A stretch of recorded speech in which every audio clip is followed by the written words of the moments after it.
Hello, this is our Portland Retro Gaming Expo trip I wanted to document. It's 5:36 in the morning when we left, and Portland's about 11 and a half hour drive. 11 and a half hours from where I'm at, so that would be fun to document the entire trip. That's why the sucker's so long. Took some footage of the drive up. It's a really beautiful drive through Idaho and Oregon to get to Portland from where I'm at here in Utah. And yeah, I just thought it would be fun. So there's a journey. There's going to be, lots of footage of the scenery and that kind of stuff, along with the full journey of being there and being a part of the expo. This is the first year that I've not sold any video games, apart from 2018 when I went for the first time with my two oldest sons. At the time they were 12 and 8, and now they're 16 and 12. It's been 4 years since I've been able to go, and as you can see here, we stopped off at the VIB game store up here in Boise, kind of on our first huge jaunt. It was pretty dark until we got an hour or so outside of Boise since we left so early that morning. But it's your typical game store. It's been around a long time. I know they've been in business for many years, and so I've picked up some great things over the years. Nothing this trip, unfortunately. I haven't been buying a lot of things as much, so yeah. So this is just kind of a journey on that. I also have footage of the convention floor, a little bit of the arcade. There's so much and so many things to see. You'll hear me bouncing in and out of audio while this kind of goes speeding around. I don't feel like there's a lot to say, but we'll see. We'll see as the journey goes. I picked a few tracks that I liked that was, on the app here, the edits, the videos, and thought they were fun with the scenery, so hopefully you guys enjoy that. At this point, I will sign off and kind of bounce in and out.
So here we are pulling up. Here's good old Burgerville that you always have to go visit while you're at the convention center because it's just literally up the street. So at this point, as we were pulling in, we saw the convention center and we stayed at the place called Inn at the Convention Center, which was right there at the left. We got a really nice view, 5th floor. It's really neat to see as you look out the window. Yeah, we had a great view. A lot of fun to just sit there and people watch as people were walking in and out of the convention. We had the very corner room there. I think it was room 512 maybe. So pretty cool. The hotel isn't the best, but it's definitely not the worst. It did the job. The kids kept joking about The Shining with the carpet and stuff. And here, what we're doing, this is Friday night. This is after we got in and kind of got unloaded and settled in. We decided to go hit the arcade since it stays open till I think 9 or 10 o'clock at night on Friday night, which is really cool. So this was just kind of showing how quick and short it was to literally leave the room and go right to the convention. Obviously I sped the video up here so that you didn't have to sit and watch it in slow time. Plus this video is long, which I apologize for, but I think it's kind of fun to see. So you can leave out the basement, which is the parking garage, walk right on onto the street. As you can see here, we're joined by lots of people. Kind of neat to see the little train and things like that going by. Again, this is my boy's second time. This would have been my fifth time. In 2015, 16, and 17, I went with some friends and had a booth and sold a bunch of stuff from my own collection. And so being able to go and enjoy it this time it's really fun. Not that selling isn't fun. Having a huge wad of cash is always fun when you go to these things. We entered in the convention center and went and got our tickets. And we just went right into the convention. As you see here, we're walking through. Whatnot was the sponsor this year for the convention. And yeah, to the left here we've got the arcade, and to the right is the vendor floor. And I have some friends selling on the floor, so I was able to get a vendor badge to go kind of take a quick sneak peek on the floor. As we get around here, it was just fun to kind of go and see what's happening. One of the, I don't want to say it's a secret because a lot of people know, but so many things get bought and sold on vendor day that you don't see. And that's kind of the neat thing, being able to go in and poke around and talk to the other vendors, see what they're selling, is really fun. Right there, I seeing Ultima 3, one of them was signed. That was really neat to see. I think one was for the Apple and one was for the Atari 8-bits. I can't fully remember, but they were pretty pricey. I want to say, I think the signed one was $300 and the other one was about $150, something in that neighborhood. Yeah, so this blew my mind. Almost every year I go, I don't hardly ever see any big box games. PC, old, anything like that, especially Commodore, Atari, ST, anything like that. All that stuff is completely just not really around. So it was pretty cool to see. There was a ton of Atari stuff, a ton of Commodore stuff, more than I've ever seen at any of the conventions that I've gone to in the past. So you get a lot of footage of me kind of poking around and looking through the stuff. Again, I haven't been buying a ton of software. I've been mostly trying to eliminate that stuff. But, you got to buy some stuff. So Captain Blood, this was on the Commodore 64. I actually have it on the Atari. Let's see. I was looking. This booth, was very neatly organized, and I was showing my friend Kyle how awesome it was to see a sealed WADA game. He was not thrilled. TurboGrafx game. So off we go.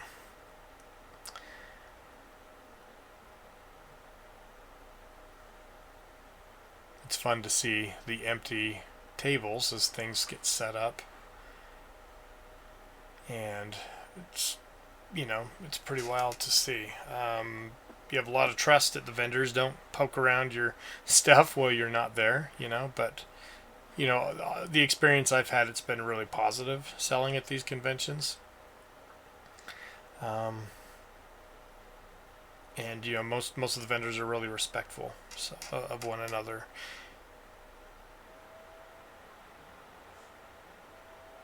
Now, coming up here was one of my, if not my favorite booth, and I'm going to pause my audio because I did actually have a small interaction with these guys.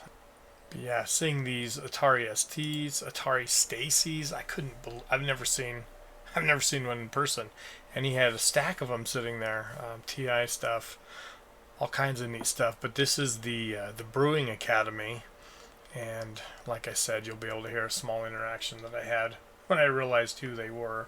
It was really pretty cool, and yeah, check this out.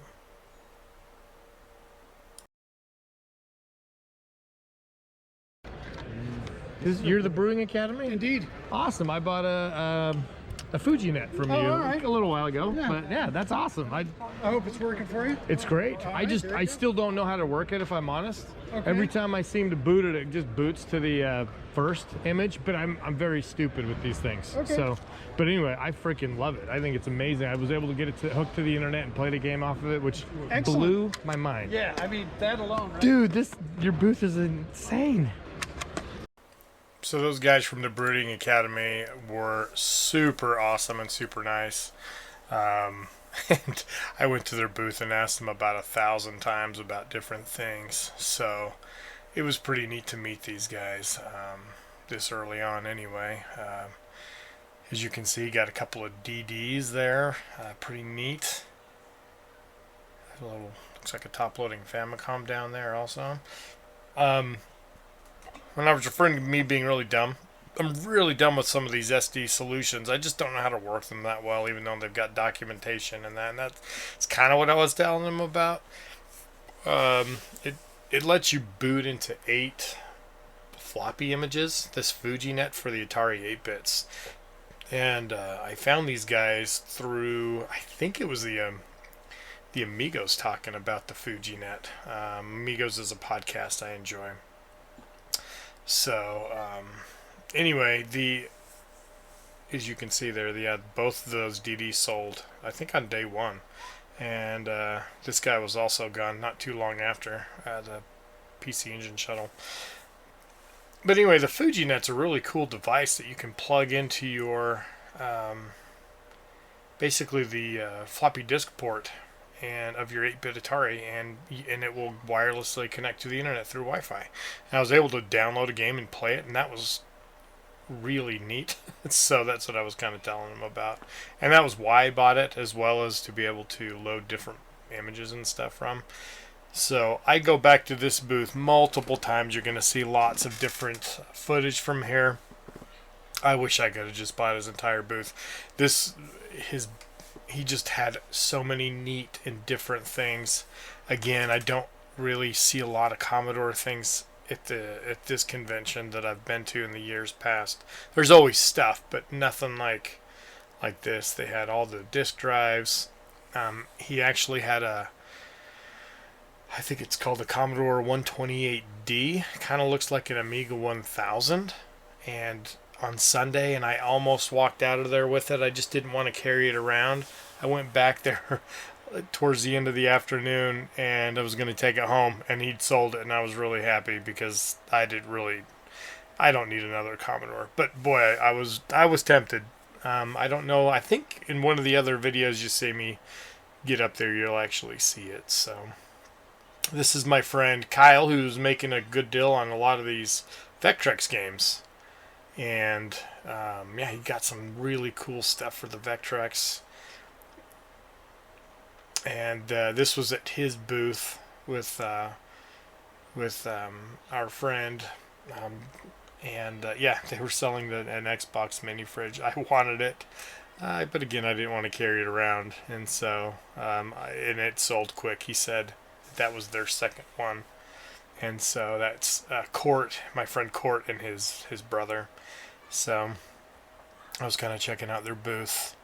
As we get closer here, this is again Friday night, so we're getting real close to the arcade.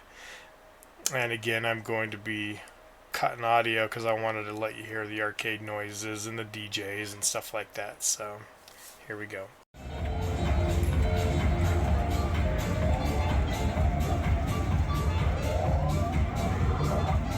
Man, that game looks so good.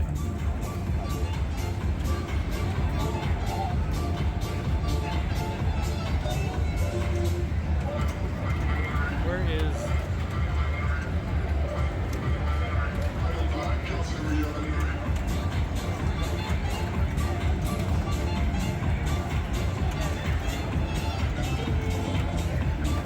It only shows one outgoing call.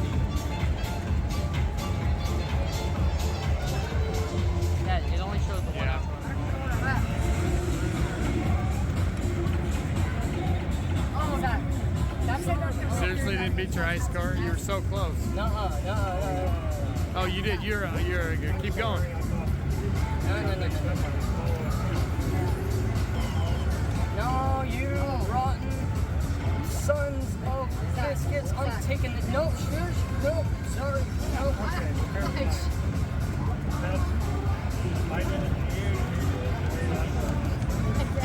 That works, I guess. Work point. No. Yeah. 93,000 land, or 94,000. Nope. I can get. Ready to go. Give me that. Give me it. Oh. I can do it. So here we are on the very first day of the convention, the official actual opening of the floor. And we were in the overflow area. It didn't open until I think 9 o'clock in the morning. So and we got there, 8:30, 8:15. We didn't get there super early. So yeah, this is just the overflow. This wraps around the building. As you can see, I wanted to speed up the video a little bit so you can kind of see. Look at the people still walking in. So there was a lot of people lined up way behind us. And it's insane to see how many people come to these things. And I love that there's this much enthusiasm. And again, Portland, from what I understand, the Portland convention is one of the biggest, scenes of the conventions. And so I didn't film the whole thing, but we kind of walk into the convention floor, and off to the left is where the arcade's at, where you could see the wall, and they've kind of opened it up because it's all open. There's a lot of games, as you can see, and yeah. Now the tables are full. Some vendors show up Saturday morning to load up and get set up. A lot of them show up on Friday night. That's kind of what we saw as well. Oh my gosh, I had to go back to the Broom Academy now. And if you didn't see, I'd rewind. The guy has a Jaguar, looks like a Jaguar case. I didn't see that when I walked up. So I don't know if you rewind and see, there's something going on there with that dude next to me. It looks like he's got a Atari Jaguar briefcase. I have no idea. That was really weird, but he picked something up. But again, my favorite booth, and I picked up this really neat cover for the Commodore PET because I recently picked up a Commodore PET. And this stuff I didn't see Friday night. So again, that's one of the neat things I find also about this convention, or just conventions in general. You can keep walking back because some of these vendors have things hiding, or they haven't pulled them out yet because they don't have the room, and so as they sell things, they kind of push things to and fro. Yeah, and he had a huge amount of Vectrex and a lot of homebrew, like Vector Blade and Vector Pilot. Some neat things there. I was tempted on getting some of those homebrews I have not purchased. I do own some Vectrex consoles that I really like. This is one thing, he had a whole bunch of Microvision. I'm going to take a look at what those are. Those are pretty neat. I didn't buy one, but again, I was tempted. He had 6 or 7 of those actual consoles, plus a bunch of the games in the boxes. So that was neat. And again, still his booth. More stuff I didn't see was he had some Commodore keyboards, and I popped this box open, and it looks like a white Commodore 64 keyboard. So, I mean, now that I'm home, I've done a little research. There seems to be maybe a Commodore 64 in Germany that has a keyboard. But it looked like on the edges, on the one I saw online, it had like symbols and things kind of on the very bottom vertical part of the keyboard. This didn't. It's something that makes me mad I didn't buy. I knew it would disappear. It was $75. And it was a new keyboard. But, I got to stop buying so much stuff. But man, it's one of the few things that I kind of wish I would have bought. What else I'm digging around here? What else am I finding? People started filling in at this point. You can start seeing more and more people are crowding in. That was the Intellivision table. The Intellivision Lives, I think. The huge scene. Never been a huge fan of Intellivision. It's never been my favorite system, and so I didn't do a lot of filming there. I kind of should have, but there's some neat homebrew and exclusives and things like that, which is cool. I love that there's scenes for niche consoles like that.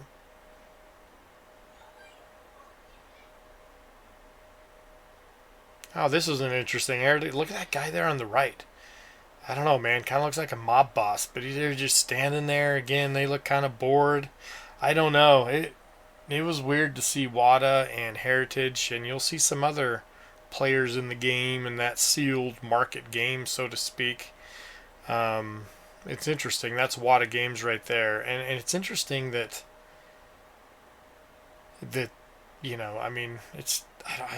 obviously there's people that buy sealed games and things, but yeah, I'm not gonna even open that can of worms. Don't really need to, but it was kind of interesting to see it. This was cool. We found a couple N64 DD games here, and I don't know. It's a console that's intrigued me. I like the Famicom disk system. I have never picked one up, and they're so expensive now. I don't think I will. The Dreamcast keyboard, I have kind of wanted one. So there was probably half a dozen that I saw, all in the $50 to $80 range. Felt like that was high, but I don't know. I've kind of been out of the pricing game.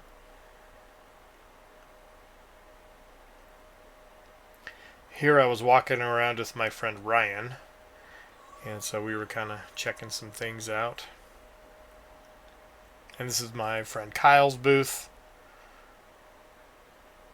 And you can see he's got a really cool Nintendo DS dev kit. It's hidden now, but you could kind of see it there just to the left of his little display case there. I think it's called a Capture, DS Capture or something.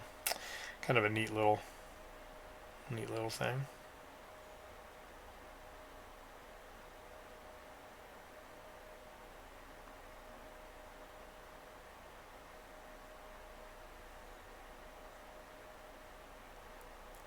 Spent a lot of time here.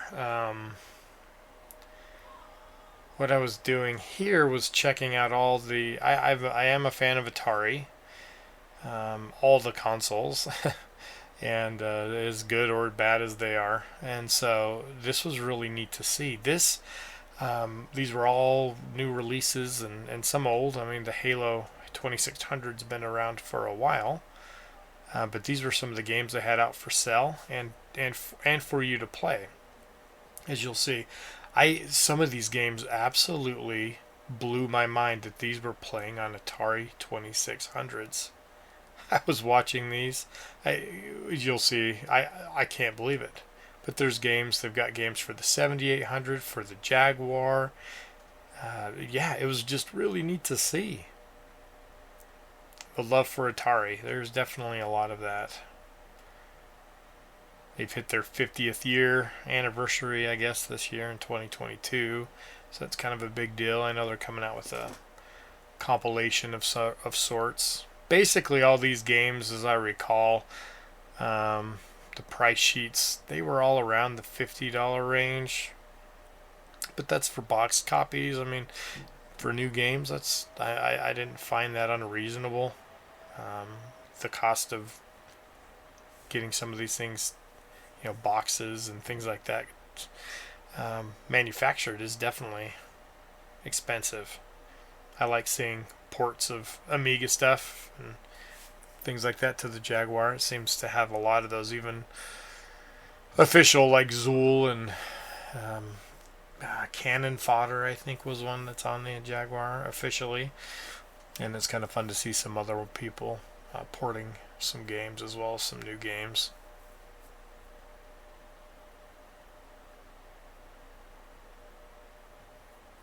And there's their stack. Lots of stack of good stuff. Scramble.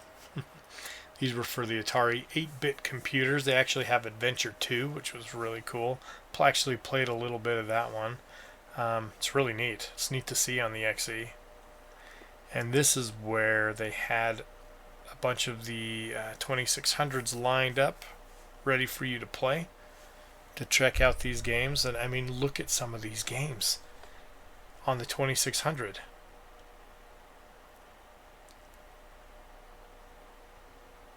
I mean, they don't look like they should be running on the 2600.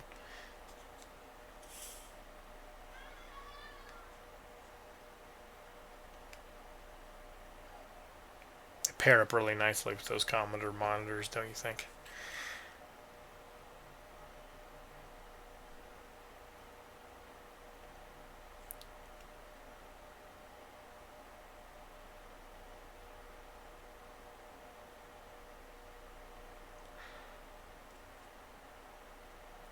So I was going back, talking, and we saw Tempest, and so I started asking the guy. So the 5200 is a console that I almost got rid of out of my collection, and I kept it because Missile Command is so good on the 5200 with the trackball. So when I saw they had a copy of Tempest for the 5200, I was asking them about the trackball, and they said it does work with the trackball, and there is some games that work with it as well. And so that's what they were kind of talking to me about here. And I mean, if I had infinite amount of money, it's definitely going to be one that's on the list to buy, to be able to play Tempest on the 5200 with the trackball. As notorious as the 5200 analog controllers are, they're terrible. But the trackball that's made for it, in my opinion, is fantastic, and it's the only reason I kept the console that I had. So we started walking around, and what caught our attention over here was Gorf. Watching, that's actually Steve Lynn from, he's in the kind of the preservation side, and met him a few times. He's super friendly and stuff, and so we were talking about he has a Sega Pluto down at a prototype down in the National Video Game Museum in Texas. And so I was asking him if he'd seen the one that was here in Portland. I've got some video footage of that coming up, and he hadn't seen it yet, so he thought that was pretty cool. They have it on display. So I was asking him about his, and he put it down there on display. So Yeah, it was kind of cool. That's him playing Gorf. And again, look at that. That's Gorf on the 2600. That looks better than the ColecoVision port, which is the port I played. And it actually had the Galaxian port, which it was basically out of all the... I mean, it's been left out of most of the home ports, as I recall. But I kind of let it continue to film, and I didn't want to get rid of the footage because it was just neat to see. And neat to see Steve go on and beat the boss. I mean, look at that.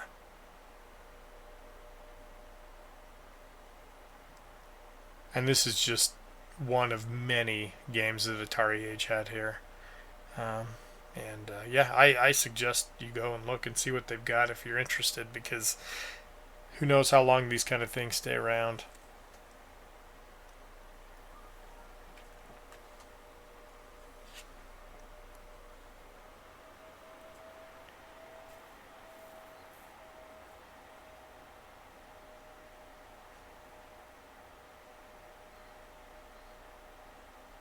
Yep, there he goes. Knocked out the boss. And here is it's not Robotron 2084. I think they called it Robot Wars 2064, but it's twin stick Robotron on the Atari 2600. I mean, look at that. Absolutely fascinating. So here we went to go to see the Howard Scott Warshaw panel, and it was so much fun. And one of the things I was able to do is get some of my things autographed from him, which was really neat. And while I did that, I had a question for him, and you can hear his question here and his answer to my question.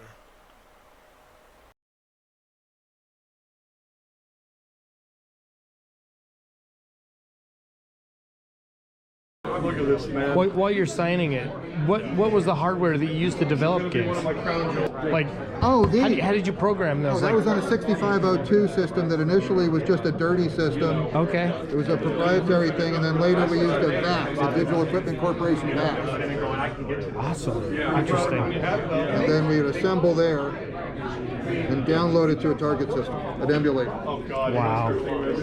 That's amazing. Anyway, how cool was that, being able to watch?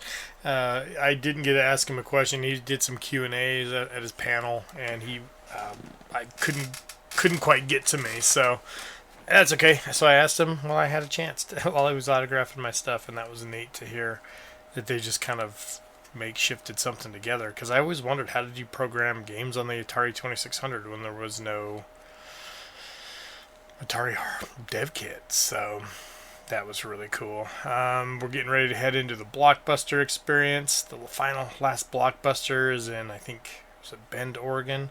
So they got a whole expo room to kind of show off what it would be like to go back into a Blockbuster. That was really fun.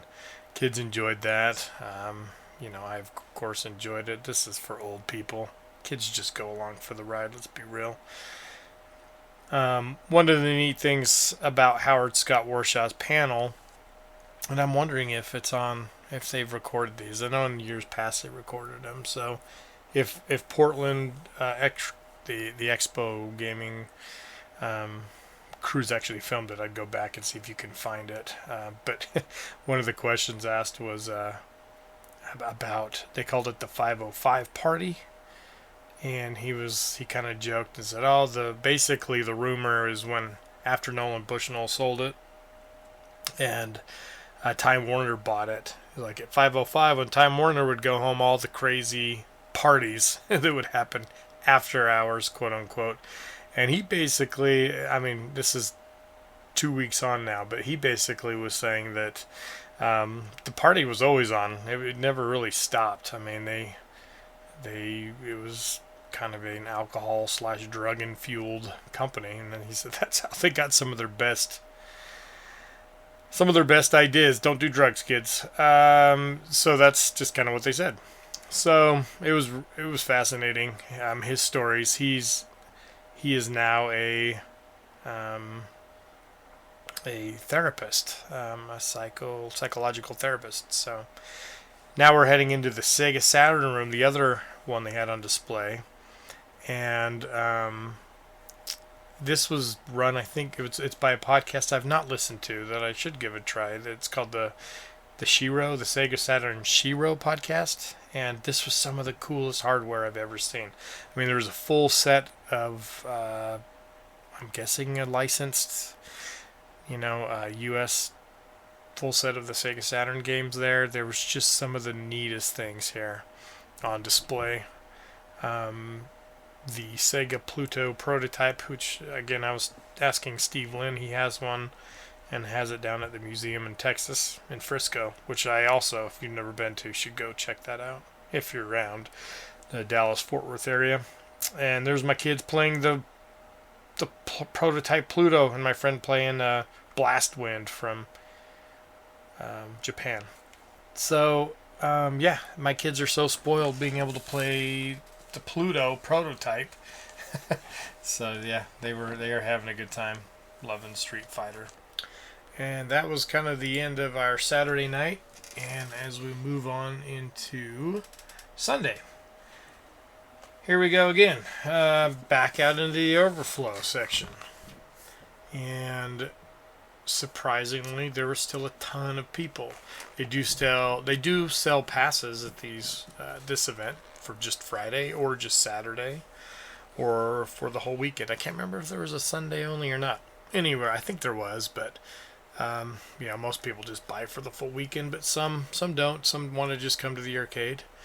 But this day I kind of basically, because Saturday was so busy, we went to multiple panels. I didn't go just to the Howard Scott workshop panel. We went to see the CU podcast, Pat and Ian from the from the CU podcast, and that was a fun one as well. And couple other things, and so it was just a busy day. I didn't get a ton of time to just kind of record footage from the GoPro, and so these last 20-30 minutes is basically footage on the floor. I caught a few of the things that I bought on film and a few things that I didn't, so I'll try to make it as entertaining as possible, but I just kind of wanted to get the show floor kind of in film, so that you can kind of see what it's like and see the experience. The one thing I've noticed is once you start watching these clips over and over, as I see things where I'm like, oh my gosh, I didn't see this, or I didn't see that. Why didn't I pick that up and look at that? Which is pretty interesting to see. And as we're going through these guys' booths, I mean, it's just a lot of the same stuff, lots of Wii games, lots of DS games, PS1.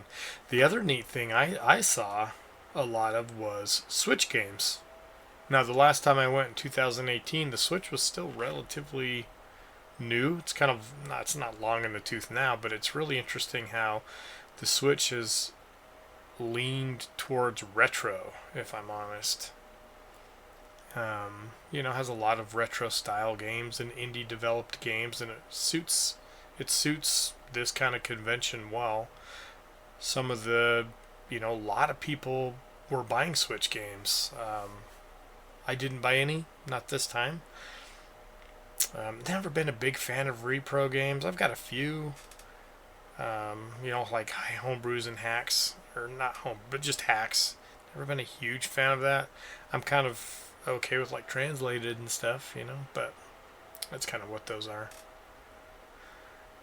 It's fun to see a lot of the Japanese things, and it looks like I've kind of sped up video again as I get further along here.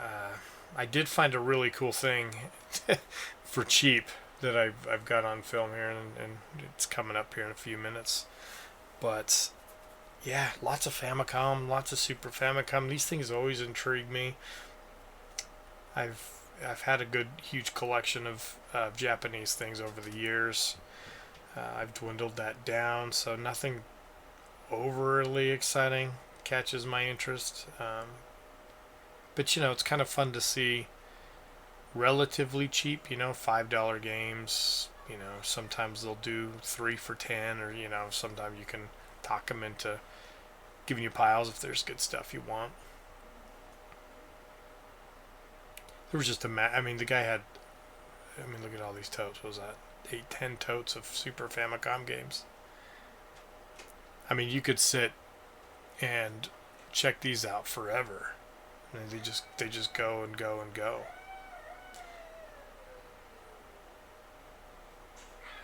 But that's the thing, I didn't have a ton of time to keep looking, so yeah, Sunday was kind of, I skipped out on most of the panels, and it kind of bummed me out because I was hoping to catch a lot of panels, but it's amazing how many there are. I think I went and saw Sunday, let's see, this is just being recalled from memory here, the Chris Kohler panel on Squaresoft. He went into the early days of Squaresoft.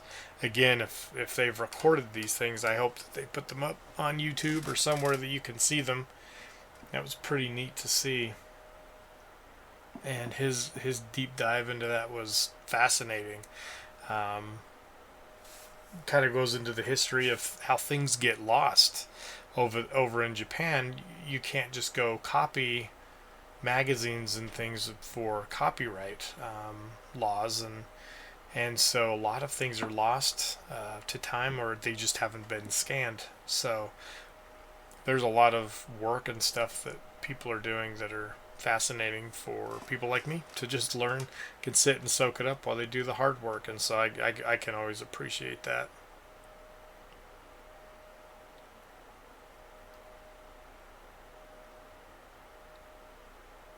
Lots of weird, cool things that people, homemade things. The wood stuff was actually kind of fun there.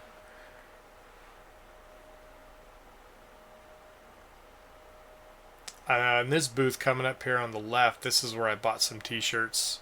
He has some really neat foiled t-shirts, and so I bought a few of those this year, and I bought some in years past.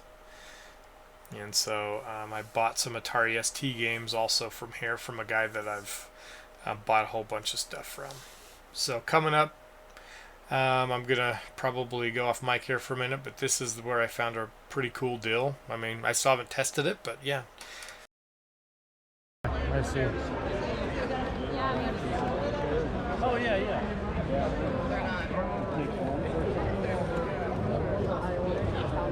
Two different ones, although.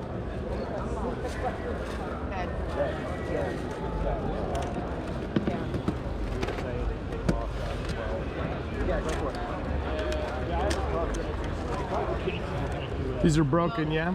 That I have no idea. But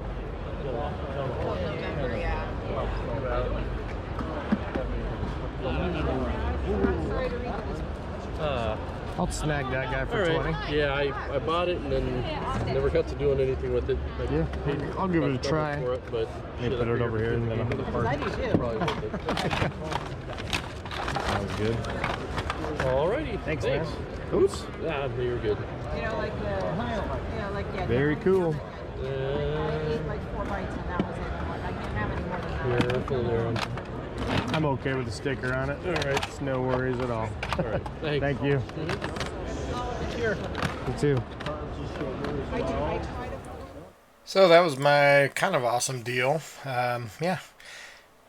Famicom disk system for $20. How do you say no to that? I have a disk system. It actually just started kind of went kaput on me, but I assumed it was broken, so I asked him. I'm like, $20, it's got to be broken. He even threw the game in there with it. So, best case, it would work and everything's fine. Worst case, has a great, super clean shell on it.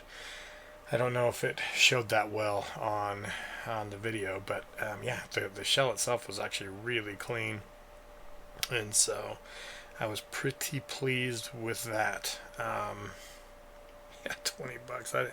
I'm like, how was that there on Sunday? again, maybe one of those things that popped up that maybe, yeah, I don't know. I have no idea. But, I took it. So, again, a lot of this footage, this last 20 minutes or so, is just walking around the floor, getting a feel for this stuff. There was a lot of vinyl. Vinyl collecting has obviously gotten huge in the last few years. Video game soundtracks, I'm a big fan of myself. I don't have a ton. Here we got a CDI game that always excites me. Not that, a CDI is not fantastic, right? But I love collecting for it for whatever reason. Demo's Quest is one I already have, or at least I thought I did, so I left that one behind. But here we are. Yep, another grading company. Good grief. At least this one looks like it actually has a little bit of action there. And, oh yeah, this was an interesting booth. Had a big pile of anime laser discs. I'm a big fan of laser discs. So, wow, did I linger on that one too long? Maybe. So, yeah, this one was pretty neat. I didn't buy any, but they were labeled all $5 to $10 each, which, I mean, honestly, for Japanese anime, I mean, could have been a huge, bonus or good deal. I don't know. I don't buy this stuff as much anymore, and I just don't see it. But yeah, it's kind of neat to see a Magic Knight Ray Earth Laserdisc. The what else? Yeah, it was just kind of fun to see. So I mean, it was just full. Like $5 laser discs. Yeah, that's a win in my book. I mean, it's a good thing I didn't leave with a milk crate full of them there.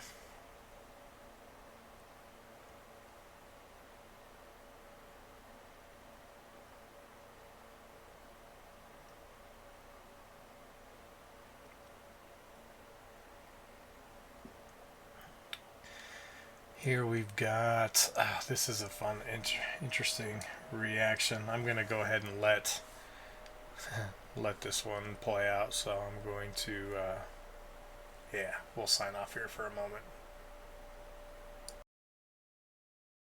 The Telstar guys. This guy, I'd probably take 200. Okay. Because he's got the paperwork with him. That one, I go like 150 on that. It's pretty cool.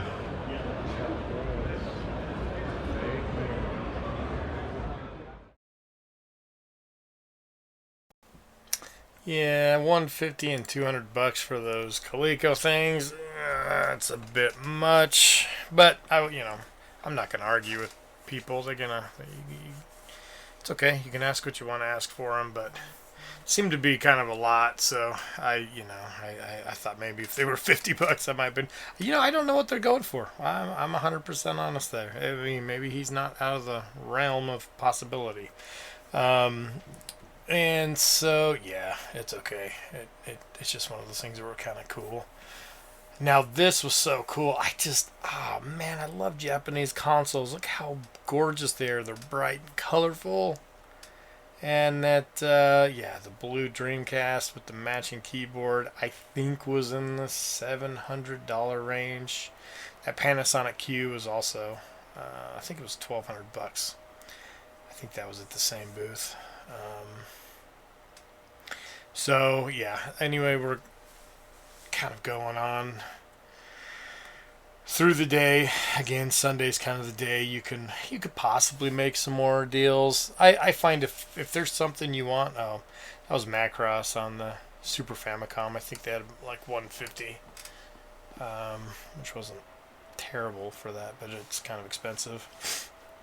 This was really cool to see. PC 6001 or 6001. Yeah, it's kind of an early Japanese PC game. That was kind of cool to see, and I really enjoyed seeing that Bonk Adventure or Bonk PC Engine bag. That was kind of fun to see. These were like new old stock. I mean, I think they wanted, I don't remember, 100, 150 for Street Fighter, something like that, 120 for the PC 6001. Kind of expensive, you know, but it's rare, weird, cool stuff. Always catches my fancy. Here was limited run stuff. I own a few limited run things like most collectors, but I definitely don't go after all of them or anything close to that. I probably have less than 10 if I'm honest, but I think it's neat what they do. And this was kind of interesting, seeing cassettes for sale. People still buying audio cassettes, so that was kind of fun to see.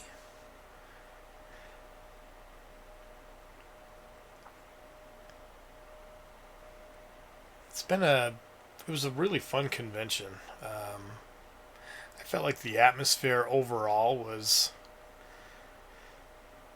really excited. People were just happy to be out and about doing their thing, you know, post-pandemic, quote unquote.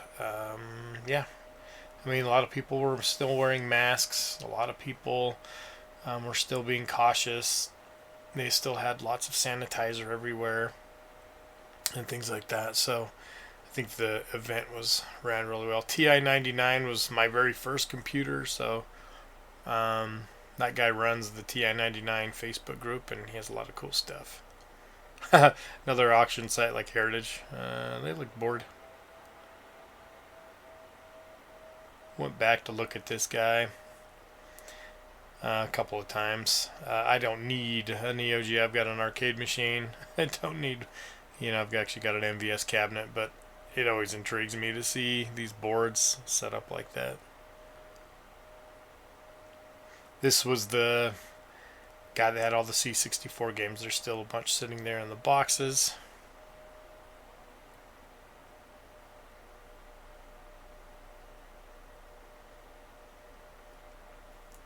And this is one of those things where, I didn't see these Famicom games there before, boxed Famicom games. Some of them are like $5. I love those clamshells. But yeah, one of those things, even though I'd been to the booth 2 or 3 times, I hadn't actually seen those. And again, how many times you pass over things that you just hadn't seen in the first pass or things like that. I think earlier I was talking about Sunday you can make some great deals. But I find if you see something that you really want, it's best you snag it up as soon as you can, because there's a dozen other people looking at the same thing. I mean, there's so many people that bought those C64 games also, just like me, and ate them up. That was kind of a cool Famicom disc game that was in a huge box.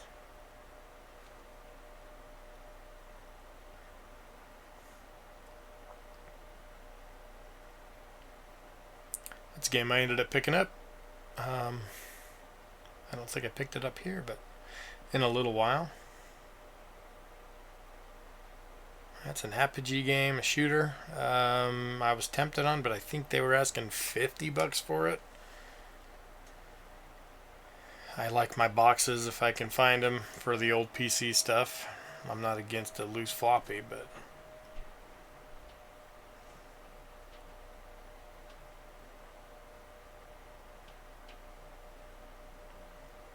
again, you don't see a lot of PAL stuff over here. That was only like $25 for Shenmue 2, and they were all there. Obviously, the case was busted. I almost bought it just because $25 seems to be really cheap for that. So, but I passed in the end. As you can see, I couldn't make my way back to where it was, and so I just let the guy have it back.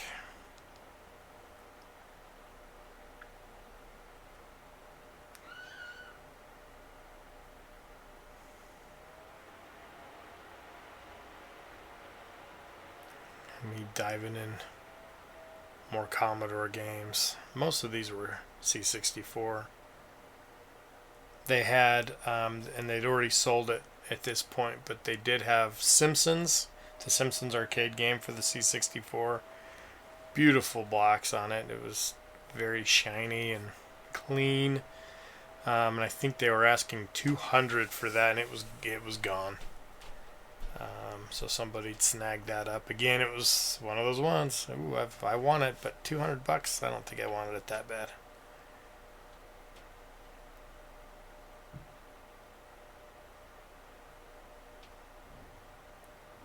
And those are kind of fun. The gatefolds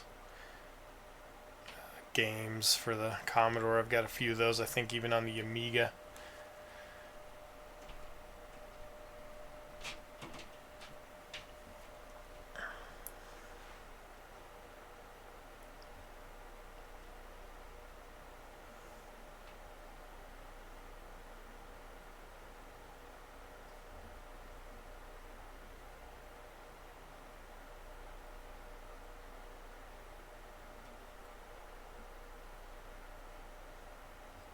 We didn't know if the game was so light, didn't know if the game was actually in there.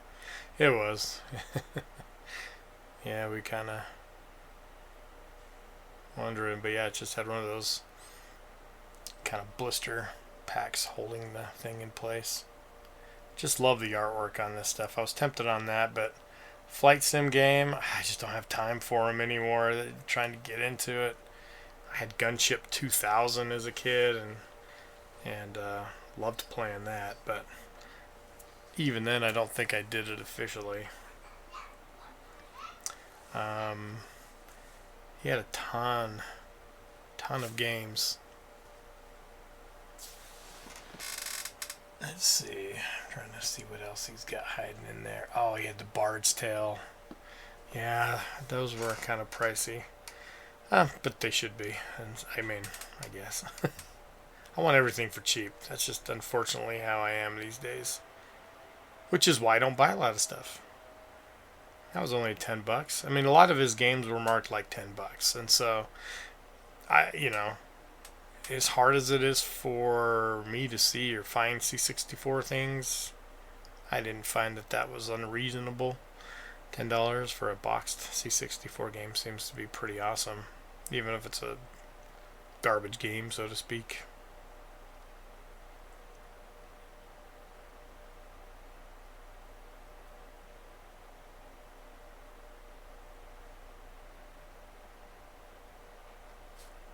This is kind of a cool cyberpunk looking game. I believe I ended up buying this one. Yep, and here I am making my deal. Tried to get him for $20 and he wouldn't take me, so 25. It was okay. He still gave me a good deal. $25 for 3 games. That's Commodore box games, and then I yeah, that's right. So then I went back and grabbed this Juno first because I was like, dang it, this looks like a fun game. So Konami Games snagged that guy for $10 and called it. Yeah.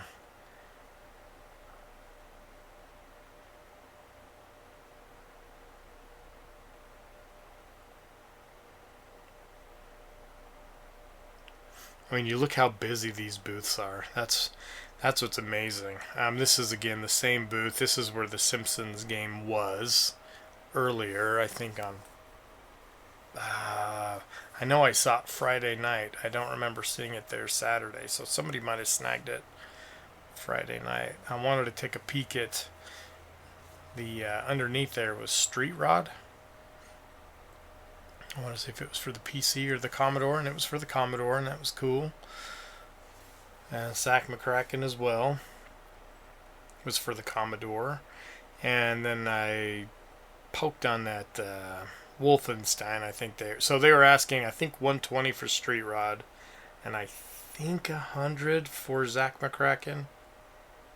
And I want to say it was $100 on the Wolfenstein, and I believe that was for the Apple, but that might have been Commodore also, so I don't recall.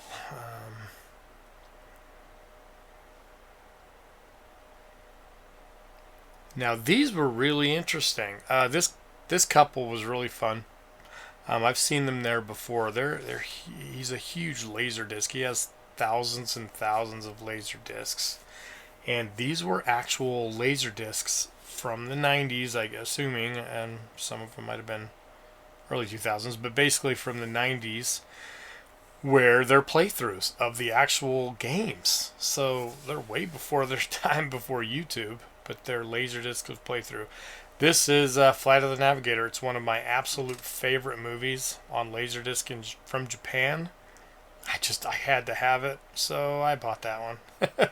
And yeah, it's gonna go up in my little movie theater room, I think, next to my Flight of the Navigator poster.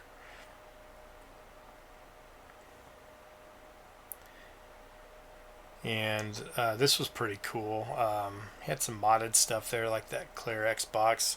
We never got that here. That was I know a European thing, as also it was in Canada. But he wanted $800 for that PlayStation debug kit.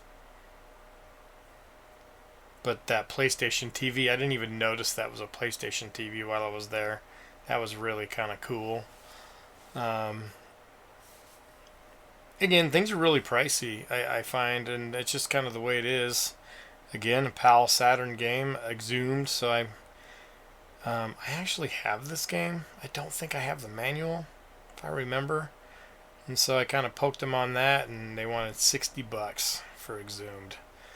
Which, you know, again, I don't think is outrageously high. But yeah, so I passed on that. My funds were limited. When you sell stuff at these conventions, I don't want to say you have unlimited funds, but I mean, if there was something I wanted like that, I would have just bought it, because I had, hundreds or even up to a couple of $1,000 rattling around. So there was a Power Stone 2 for the Dreamcast, which is kind of neat to see. For the PAL version, and I was looking at the little RAM cart that he had for the Saturn, but pretty cool. Some good games there.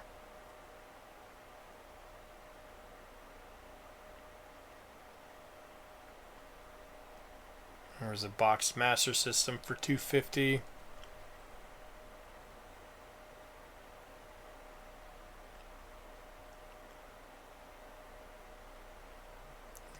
The guy was telling me that they'd done really well the night before, so they were kicking out, trying to kick out early there on Sunday.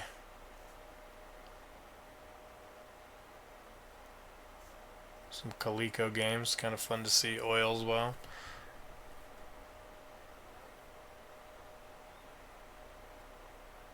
And again, lots of Switch games, fun to see. Yeah, it's not upsetting, even though it's supposedly a retro-inspired event. For me, it's not upsetting to see Switch games or Xbox One or even PS4, that generation.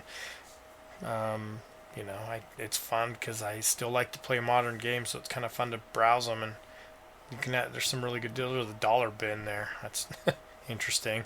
Double Dare scarf. I almost bought. I think it was $20 or $25. And I just thought it was really neat to see. The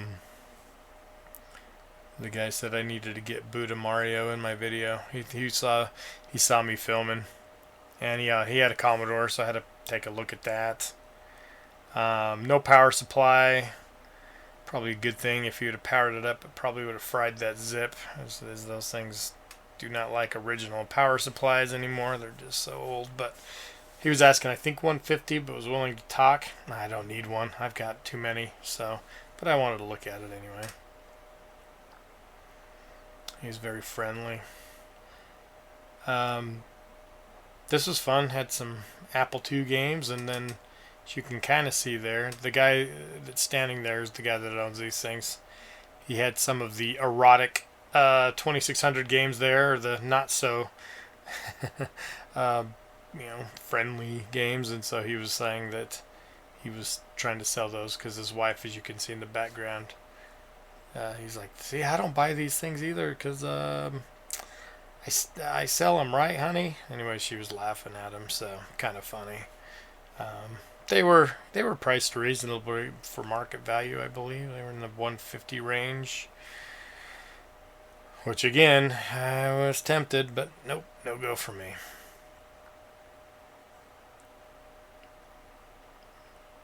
A sealed battle zone too. There's a lot of sealed Atari Soft Apple II games out there. I've been able to pick up a few. Yeah. So, I don't know. I thought it was kind of cool to see. A neat little pong machine there.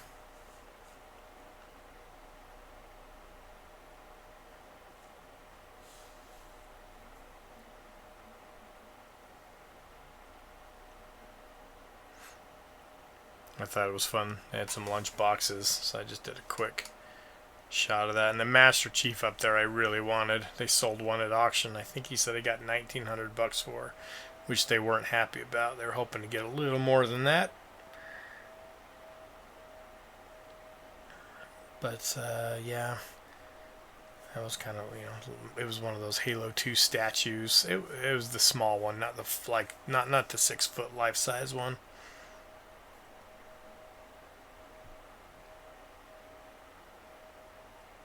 But yeah, we're starting to come up on a close here, down to the last couple minutes.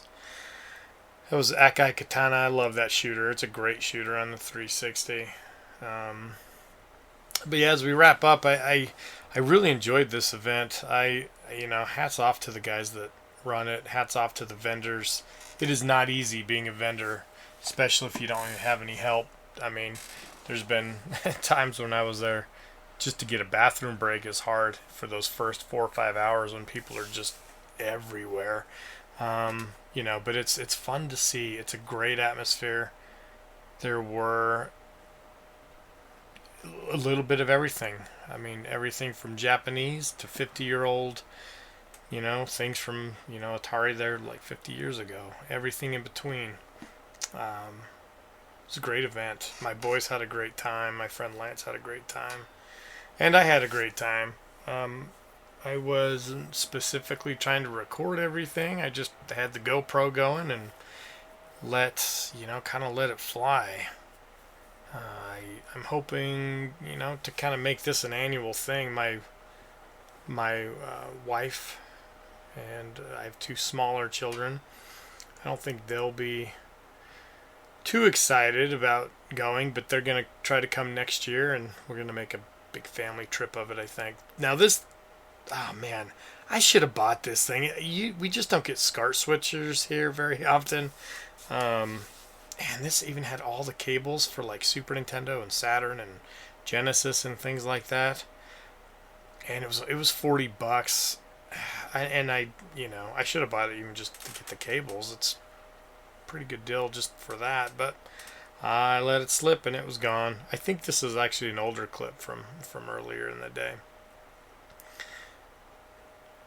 And yeah, Walmart had just released this Halo thing this weekend, and so these guys were promoting it.